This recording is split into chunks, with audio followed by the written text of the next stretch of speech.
Okay जनाब, इस case को समझने के लिए हम क्या कर रहे हैं, इस केस को समझने के लिए हमने डायरेक्टली आपको एक क्वेश्चन दिया है और ये क्वेश्चन बहुत ही देखने में आसान है, ठीक है, लेकिन ये याद रहे कि ये क्वेश्चन ना ज़रा सा डिफरेंट है।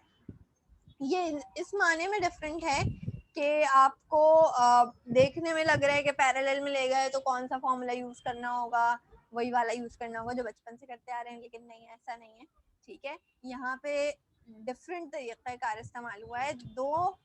एक वायर थी, ये हमने एक वायर ली है जिसकी रेजिस्टेंस आर थी। अब इसी वायर के टुकड़े टुकड़े टुकड़े टुकड़े कर दिए, ठीक है, और सब के सब बराबर है, ठीक है।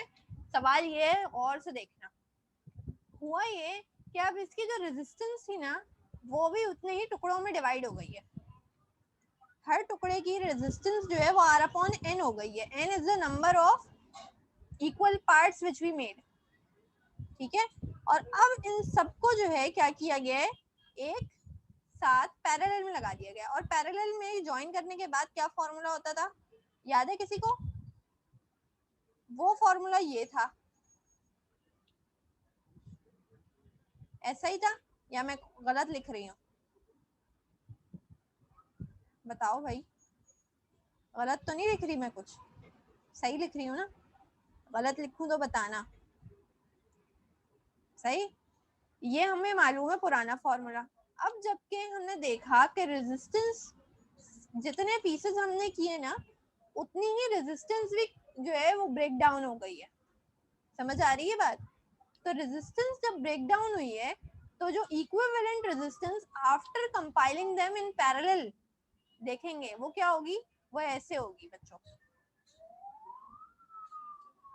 What happened? ओके, वो कैसे होगी? आइए इसको हम यहाँ से देख लेते हैं। वो ऐसे हो जाएगी, 1 upon R E is equal to 1 upon R upon N, सही, plus 1 upon R upon N, क्योंकि सबकी आर अपॉन एन ही वैल्यू है, ठीक है। और अगर इसको यूं लेके चल रहे हो तो ये क्या हो जाएगा, n upon R plus n upon R plus n upon R, ऐसा ही हो जाएगा। और ये क्या है, ये 1 अपॉन आर ई के बराबर है, सही। और जब 1 अपॉन आर ई के बराबर ये है, ठीक, तो ये क्या हो जाएगा, ये कुछ इस तरह से ही चलेगा। ये 1 अपॉन, एक minute, sorry, not n upon R, directly ऐसे नहीं हो जाएगा, 2 मिनट।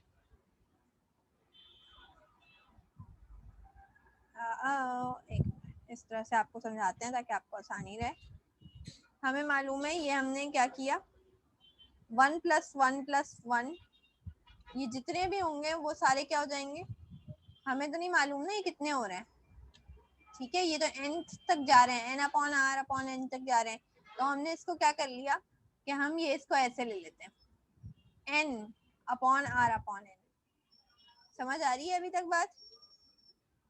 और फिर उसके बाद हम 1 upon R E is equal to n square upon R कर देंगे, जिससे हमें जो फाइनल फॉर्मूला मिलता है वो ये मिलता है कि equivalent resistance is equal to resistance, the actual resistance over n square.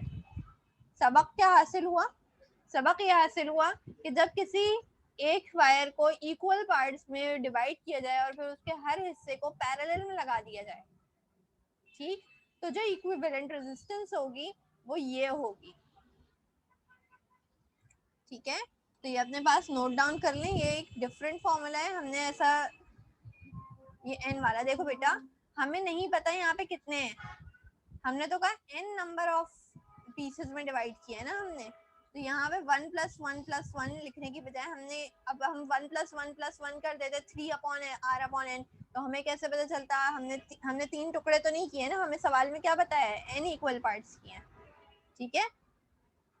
समझ आ रही है? अगर 1 + 1 होता तो 2/r/n होता, 3 लेते तो 3/r/n होता, हमें n पीसेस बताए तो n/r/n, ठीक है।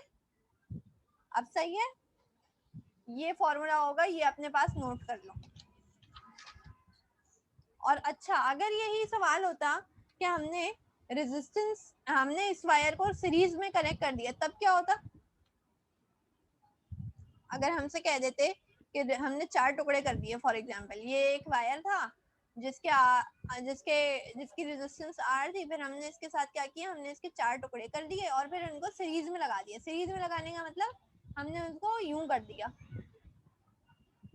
ठीक है, यही करना हुआ ना, सीरीज में लगा देना। तो अब बताएं कि इसकी क्या रेजिस्टेंस होगी, बताएं। आप लोगों में से कौन बताएगा? कौन मेरा चीता बच्चा है यहाँ पे?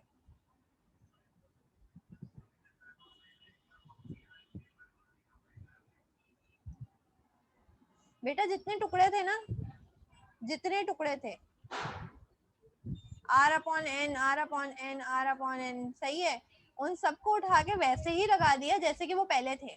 सीरीज का मतलब ये दोनों सब साथ लगे हुए हैं, तो जो इक्विवेलेंट रेजिस्टेंस होगी ना, वो बराबर होगी R के, ओरिजिनल R के। समझ गए? फॉर एग्जाम्पल ये मैंने 4 टुकड़े किए, R/4 R/4 R/4 हो गई, ठीक है। जरा इन सबको प्लस करो,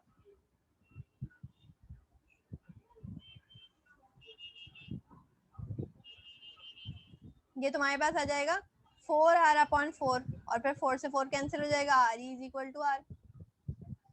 समझ आ रही है? क्लियर हो गई ये बात? सीरीज करते हुए ये बराबर रहेंगे, लेकिन पैरेलल जब किया तो पैरेलल की कहानी मुख्तलिफ हो गई। सही, चलो जल्दी से एक और क्वेश्चन लिखो।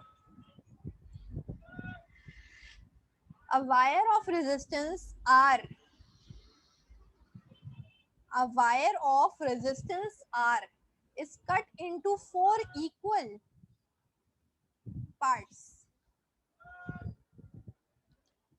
A wire of resistance R is cut into 4 equal parts and all the parts are connected in parallel. And all the parts are connected in parallel. Find equivalent resistance. Find equivalent resistance. Options आपको लिखवा देते हैं। Options में लिखिएगा A R/4, B लिखिए R/16, C लिखिए 4R और D लिखिए R। ठीक है, अब बताइए कि आंसर क्या है।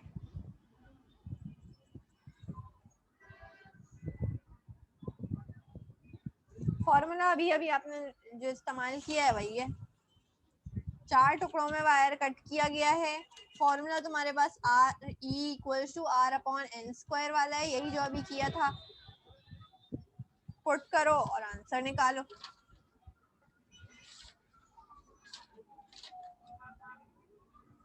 R/16 B, यही है सबका, यही आ रहा है, किसी का डिफरेंट आ रहा है? शाबाश, वेरी गुड फताशिया, रीबा, नवाल, कायनात, गुड गुड, ठीक है,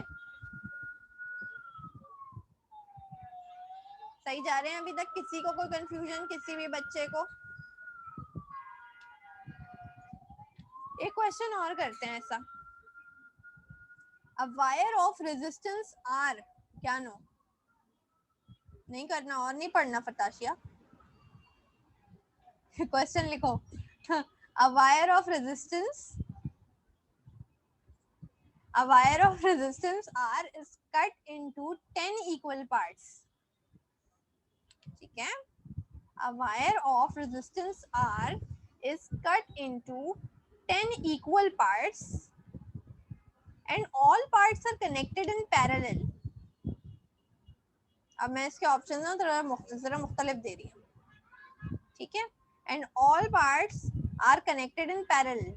Find equivalent resistance.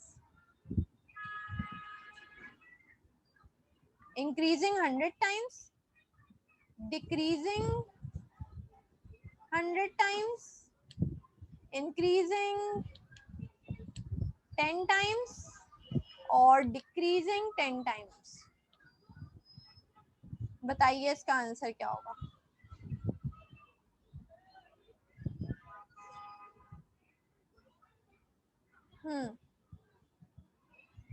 क्या आंसर होगा?